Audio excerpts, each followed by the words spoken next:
Assalamualaikum warahmatullahi wabarakatuh. Jumpa kembali di channel Ngulik. Pada kesempatan kali ini saya akan kembali lagi dengan membawakan sebuah cerita yang berjudul Menikahi Siluman Ular. Cerita ini ditulis oleh @cerita_arwah. Oh iya, sebelumnya Mimin mau minta tolong nih.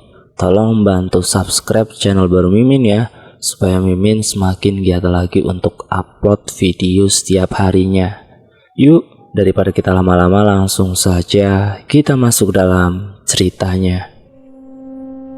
Yono adalah seorang pedagang bakso yang pendapatannya hanya cukup untuk biaya kebutuhan hidup sehari-hari. Hidup Yono yang serba pas-pasan itu berubah kala dirinya bertemu dengan salah seorang pelanggan baksonya yang mengajak Yono untuk melakukan jalan pintas mencapai sebuah kesuksesan. Siang itu Yono terlihat sedang sibuk memasang terpal dan bersiap untuk berdagang bakso gerobak di depan alun-alun kota. Seperti biasa, keadaan alun-alun kota di saat siang hari memang nampak agak lenggang karena bukan di hari libur. Namun, keadaan itu tidak menyurutkan tekad Yono untuk mencari nafkah di bawah terik sinar matahari. Setelah selesai Yono memasang terpal dan menyiapkan semua bahan dagangan bakso, Yono duduk di pinggir gerobaknya sambil mengipas-ipaskan topi lusuh miliknya dan sesekali ia menyeka keringat yang bercucuran. Ia dalam hati berdoa kepada Allah agar hari ini ia diberikan rezeki lebih dari dagangannya itu. Karena Carmila, anak perempuan Yono satu-satunya, sedang membutuhkan dana yang tidak sedikit untuk membayar uang bangunan sekolah dan membeli seragam yang sudah mulai sempit. "Hei Yono!" teriak seorang dari arah belakang. Yono seketika menoleh dan terlihat ada seorang pria yang memakai pakaian necis, berkacamata hitam, berambut klimis berjalan mendekati Yono. Yono dalam hati membatin, siapa ya orang itu? Sepertinya ia memang tidak asing dengan wajah dan perawakan tubuhnya. "Hei Yon, masih mangkal saja kamu di sini toh? Gimana? Apa sekarang kamu udah lupa sama aku?" ucap lelaki itu sambil membuka kacamata hitamnya. Seketika Yono bangkit dan memastikan jika orang tersebut adalah orang yang ia kenali. "Hendro? Ini Hendro beneran kan?" tanya Yono seolah tak percaya. "Iya, bener, aku ini Hendro, pemulung sampah dan barang rongso yang pernah kamu tolong dulu," ucapnya. Yono langsung teringat saat pertama kali ia berjumpa dengan Hendro sekitar 3 tahun yang lalu. Saat itu Hendro nampak kelelahan membawa karung goni yang berisi kumpulan botol plastik di pundaknya. Hendro yang kemudian duduk tidak jauh dari gerobak bakso Yono hanya bisa menatap sendu orang-orang yang sedang menikmati semangkok bakso hangat racikan Yono. Perutnya terasa lapar, namun ia sadar diri ia tidak punya uang untuk membeli semangkok bakso tersebut. Nyatanya Yono, si penjual bakso, sedari tadi memperhatikan Hendro yang menatap penuh harap ke arah gerobaknya. Tanpa banyak basa-basi, Yono segera membuatkan semangkok bakso dan ia memberikannya kepada Hendro. Dari mulai saat itu Hendro sering datang ke tempat Yono mangkal. Yono memberi keringanan kepada Hendro untuk mengutanginya, dan boleh ia bayar kalau Hendro sudah mempunyai uang. Terkadang tak jarang pula Yono mengikhlaskan semangkok dagangannya itu untuk Hendro. Bagi Yono, tidak ada ruginya berbagi dengan orang yang sedang membutuhkan. Setelah beberapa bulan Hendro menjadi pelanggan tetap di usaha bakso Yono, Hendro memang sudah tidak pernah terlihat lagi batang hidungnya sampai dengan hari ini ia muncul kembali. "Loh, kok kamu malah melamun Yon?" ucap Hendro yang seketika membuyarkan lamunan Yono. Astagfirullah, iya maaf, aku sampai takjub, hampir gak percaya ini kamu Hendro. Kamu benar-benar sudah berubah Hendro, dan sepertinya kamu sudah jauh lebih maju dari penampilanmu ini," ucap Yono. Yono lalu mempersilahkan Hendro untuk masuk dalam tenda bakso sederhana miliknya. Namun Hendro menolak karena ia sedang ada urusan lain. Ia sengaja mampir karena memang kebetulan sedang lewat di sekitar sana untuk janjian dengan seorang kliennya. Tak lupa akan balas budi, tiba-tiba Hendro mengeluarkan uang dengan nominal 1 juta rupiah untuk Yono. Ini mungkin gak seberapa nominalnya, gak akan bisa untuk membalas jasamu dahulu Yon. Tapi mohon kamu ambil ini sebagai jasa terima kasihku ya, ucap Hendro yang kemudian berlalu pergi. Yono tak henti-hentinya mengucapkan syukur kepada Allah. Di saat yang tidak disangka-sangka rupanya Allah telah memberikannya rejeki melalui perantara pertolongan tangan Hendro. Sebenarnya ada tanda tanya besar di benak Yono. Dalam kurun waktu singkat Hendro mantan pelanggan baksonya itu bisa sesukses sekarang. Namun belum Yono bertanya, Hendro sudah buru-buru pulang. Di hari berikutnya, ternyata Hendro kembali mendatangi tenda bakso milik Yono di depan alun-alun kota. Kala itu Hendro sedang tidak terburu-buru. Ia meluangkan waktu untuk makan siang di tempat Yono. Kesempatan itu Yono pergunakan untuk sekalian berbincang-bincang bersama dengan Hendro perihal kesuksesan dirinya. Oh, kamu mau tahu toh rahasianya? Aku ini bisa sukses ya dari usaha kerja kerasku dulu mengumpulkan botol, jawab Hendro dengan pasti. Dengan polosnya lalu Yono bertanya kembali, secepat itu Ndro? Kamu dalam waktu 3 tahun ini sudah sampai beli rumah, mobil, motor, dan perusahaan sendiri loh, tanya Yono seolah tak percaya. Haha, rupanya kamu ini benar-benar mau tahu ya, dan tidak percaya ucapanku barusan. Baiklah, jujur saja aku ini memang ikut pesugihan, jawab Hendro agak berbisik-bisik. Sontak saja Yono terkejut bukan main. Yono sendiri ketakutan apalagi ia sudah menerima uang Hendro kemarin sebesar 1 juta rupiah. Loh, jangan-jangan kemarin uang yang kamu kasih itu uang tumbal Hendro? Tanya Yono bergetar. Ya enggak lah Yon, pesugihanku ini beda. Aku ikut pesugihan menikah dengan siluman ular. Pesugihan itu tidak akan meminta tumbal kok Yon. Hanya cukup memberikan jatah bermantap-mantap dengan siluman ular pada hari-hari tertentu. Sudah dapat enaknya, dapat uangnya pula. Haha, terang Hendro dengan tertawa-tawa. Perbincangan hangat mereka terhenti manakala ada pelanggan bakso lain yang datang memesan bakso di tenda Yono. Hendro kemudian memberi isyarat kepada Yono untuk melanjutkan pembicaraannya nanti. Aku pergi dulu ya. Kapan-kapan waktu kita sambung lagi bincang-bincang kita. Oh iya, ini bayar uang baksonya dan ini kartu namaku. Kamu bisa datang kapan saja ke alamat perusahaanku kalau kamu ingin membahas perihal perbincangan kita barusan lebih lanjut, ucap Hendro sambil memberikan sebuah kartu nama dengan uang 300.000 rupiah kepada Yono. Yono hanya bisa diam mematung melihat Hendro yang pergi mengendarai mobil sedan keluaran terbaru menjauhi dari tenda bakso miliknya. Tak munafik, ia mulai terngiang-ngiang ucapan Hendro barusan mengenai pesugihan yang tidak memakan tumbal nyawa. Sesampainya di rumah, Yono masih saja selalu kepikiran tentang ucapan Hendro. Ia kemudian melihat ke dalam kamar sang anak Karmila yang sebenarnya tidak layak huni, dan di sisi lain Yono pun memperhatikan sang istri yang sedang sibuk memukul-mukul kepala kipas angin rusak miliknya supaya menyala. Pak, kipas angin ini mati. Duh, malam ini kita tidur panas-panasan lagi deh, ucap istri Yono menggerutu. Ya, besok bapak belikan kipas angin yang baru lagi ya bu. Tadi bapak ada sedikit rezeki dari Hendro bu, bekas langganan bakso bapak yang dulu, jawab Yono.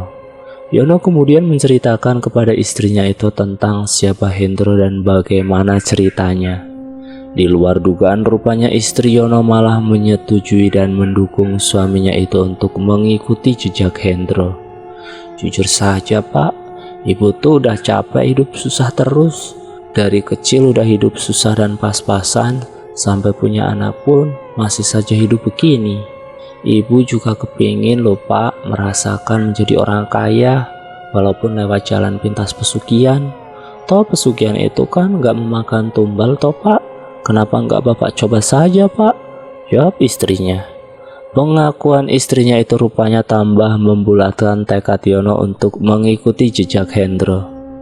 Keesokan harinya Yono sengaja tidak berjualan bakso dan lalu ia pergi menemui Hendro di kantornya.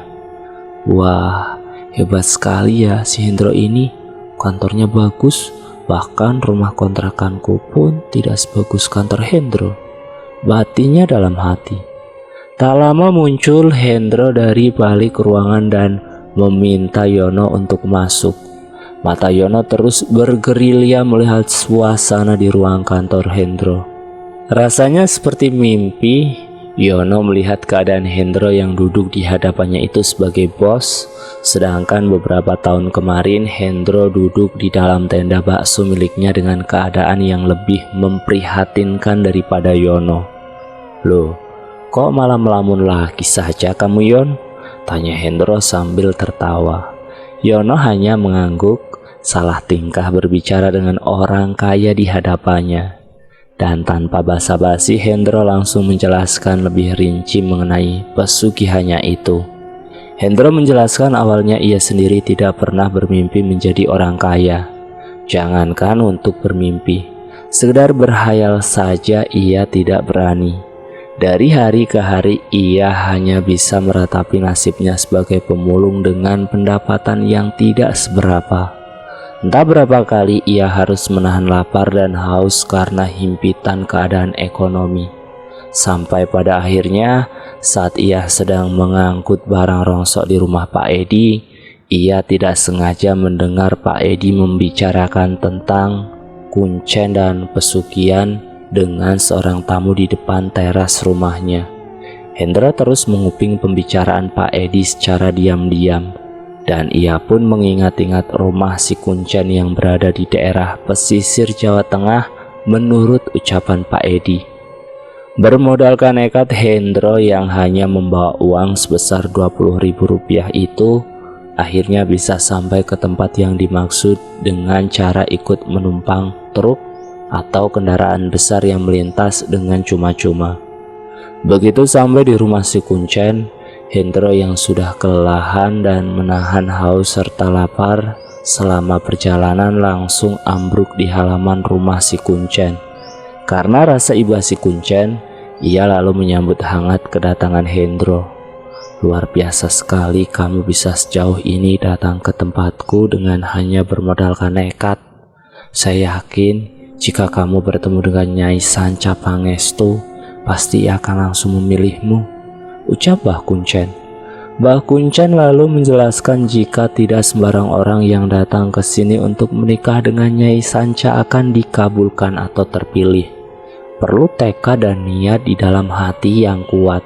Selain itu, jika ia terpilih, maka ia akan dituntut kesetiaannya seumur hidup kepada Nyai Sanca Pangestu dan konsisten melakukan ritual bermantap-mantap dengan siluman ular, serta memberikan sesaji makanan kesukaan Nyai Sanca di sebuah kamar yang tidak boleh dimasuki oleh siapapun kecuali si mempelai pria.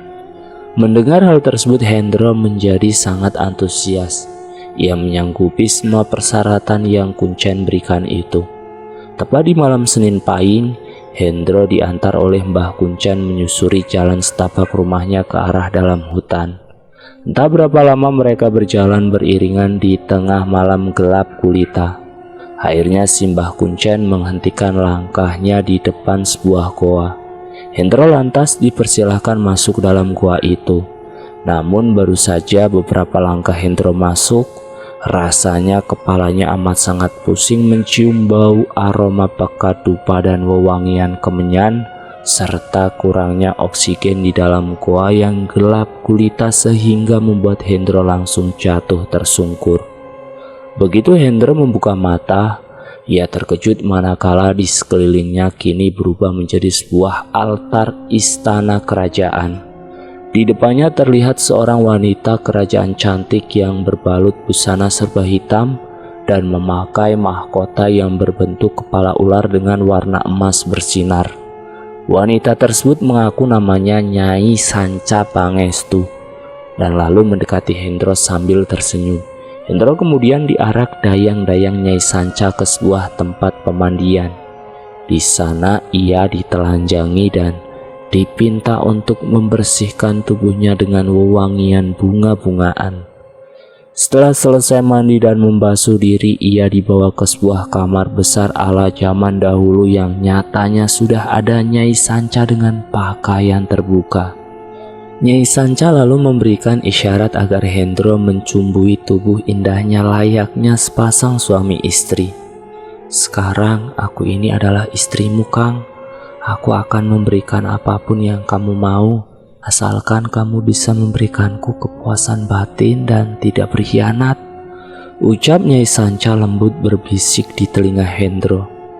Malam itu mereka saling berpelukan dan bercumbu sampai dengan pagi hari. Hendro mengaku jika ia bersetubuh dengan siluman ular selayaknya ia bersetubuh dengan wanita biasa yang cantik. Saat itu Hendro terbangun di pagi hari. Ia terperanjat manakala ia kembali lagi ada di dalam goa. Begitu ia ingin kembali turun ke rumah si Kuncen, ia kaget bukan main karena rupanya di dalam saku celananya kini terisi penuh emas batangan. Hendro berteriak-teriak kegirangan karena sepanjang hidupnya ia bahkan tidak pernah memegang emas dan perhiasan. Sampai di mulut goa ternyata sudah ada Mbah Kuncen yang menjemputnya. Ia tersenyum kepada Hendro dan memberikan selamat karena berhasil menikah dengan siluman ular. Si Mbah Kuncen pun berpesan untuk menyiapkan sebuah kamar khusus untuk Nyai Sanca Pangestu dan juga mengingatkan untuk menjaga ikrar pernikahan mereka. Hendro lalu segera berpamitan untuk kembali pulang dengan Mbah Kuncen.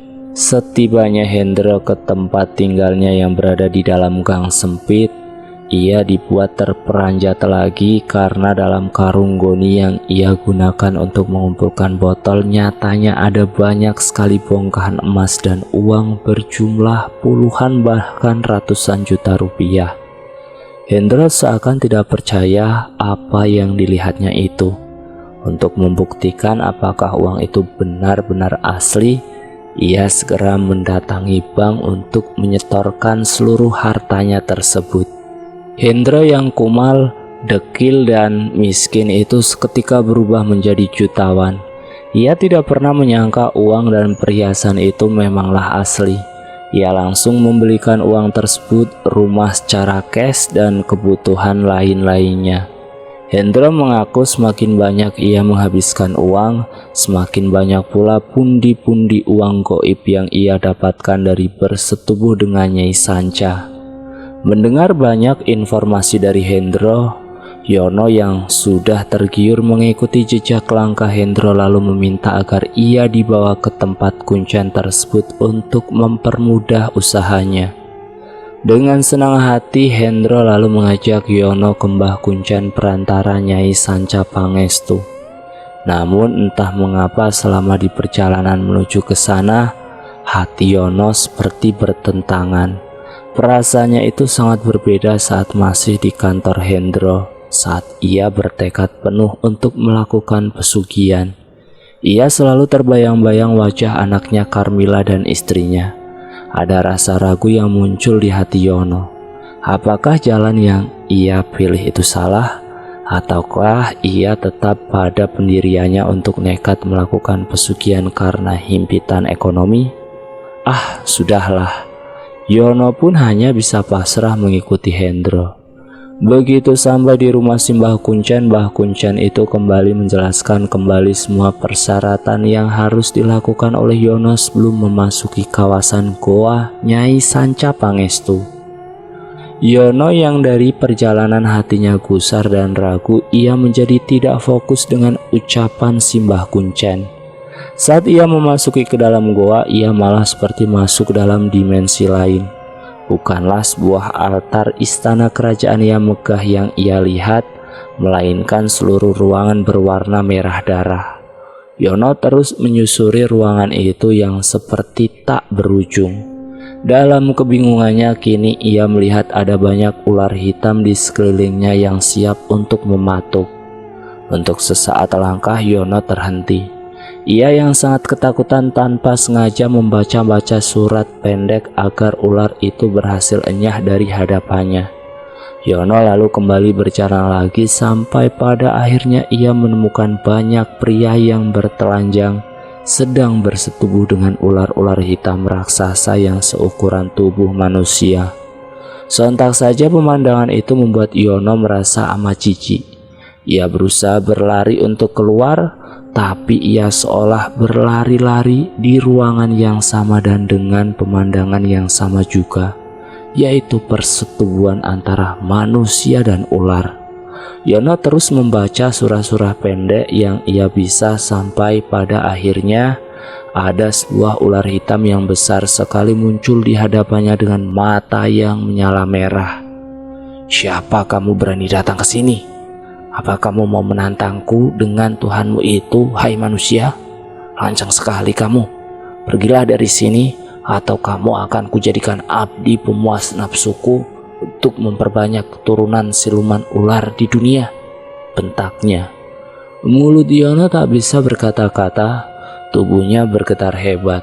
Tak terasa muncul air mata yang menetes di pipi Yono. Dalam hati ia mengucapkan kata taubatnya kepada Ilahi karena kehilafannya ingin bersekutu dengan iblis, dan ia meminta kepada Allah agar diberikan satu kesempatan untuk memperbaiki dirinya. Dan saat berlari ke rumah si Kuncen, ia pun sempat beberapa kali terjatuh karena jalan setapak di tengah hutan menuju goa siluman ular itu cukup terjal. "Sontoloyo kamu Yono, kan sudah saya bilang tadi supaya kamu harus bertekad 100% di dalam hati sebelum masuk goa. Sekarang Nyai Sanca Pangestu pasti amat murka karena kelakuanmu itu," ucap Mbah Kuncen sambil melotot. Ia lalu mengusir Yono di malam hari itu juga karena dianggap Yono akan membawa petaka bagi Mbah Kuncen tersebut jika berlama-lama di rumahnya. Yono memang pulang dengan tangan hampa, tapi kini muncul kelegaan luar biasa di hatinya. Ia bersyukur dan berkali-kali memuji nama Allah Ta'ala dalam hati. Ia masih diberi kesempatan bertobat dan dijauhkan dari godaan iblis yang terkutuk. Tak terbayang-bayang bagaimana jika Yono sudah kadung mengikat perjanjian dengan iblis itu. Di sisi lain, Hendro yang sudah bergelimang harta perlahan mulai melupakan ritual-ritualnya bersama Nyai Sanca Pangestu. Hendro pun terlibat cinta lain dengan Novi sekretaris di kantornya. Hal itu tentu membuat Nyai Sanca menjadi murka. Ia mengetahui jika Hendro bermain hati dengan perempuan lain. Sepulang dari kantornya, Hendro sudah dihadang oleh 2 ekor ular hitam besar. Ia kemudian teringat akan perjanjiannya dengan Nyai Sanca Pangestu yang ia langgar, yaitu tentang konsistensi dan kesetiaan yang sepenuhnya harus ia curahkan kepada Nyai Sanca. Begitu sampai di kamar rahasia tempat memadu kasih mereka, di sana terlihat Nyai Sanca yang murka menampakkan wujud aslinya dengan setengah badan bagian bawahnya ular dan setengah badan bagian atasnya manusia. Nyai Sanca yang kecewa dengan Hendro sudah tidak mau banyak mendengar penjelasan lelaki itu. Ia justru menggigit leher Hendro dengan tarinya, dan dalam sekejap Hendro terkapar dengan mulut berbusa terkena bisa ular. Itulah akhir nahas Hendro, si pemulung botol dan rongsokan. Sesungguhnya jika ia mau bersabar dengan segala kekurangannya di dunia, pastilah Allah akan mengganjar surga dan seisinya kepada Hendro nanti. Berbeda dengan Hendro, Yono si pedagang bakso akibat dari pertemuannya kembali dengan Hendro, kini mata hatinya semakin terbuka dan hidupnya semakin diberkahi oleh Allah. Memang awalnya ia hilaf, sempat terbersit rayuan iblis bersekutu dengan siluman ular untuk mendapatkan jalan pintas kesuksesan. Namun setelah ia bertaubat dan kembali di jalan Allah, hidupnya lebih bahagia walaupun masih dibayang-bayangi krisis keuangan. Baginya kebahagiaan yang sejati adalah ketika kita mau bersyukur dengan apa yang ada dan berdamai dengan keadaan. Hidup di dunia hanyalah sementara, dan harta tidak dibawa mati. Namun miris, masih banyak sekali orang yang seakan lupa jika akan ada kehidupan lain yang kekal selain di dunia, dan yang mereka perlukan hanyalah amal ibadah serta perbuatan selagi singgah di kehidupan dunia fana ini. Nah, itulah akhir dari cerita yang berjudul Menikahi Siluman Ular. Terima kasih sudah menonton video di channel Ngulik. Jangan lupa tekan tombol like, share, dan komen ya. Tekan subscribe untuk mengikuti video kami selanjutnya ya. Assalamualaikum warahmatullahi wabarakatuh.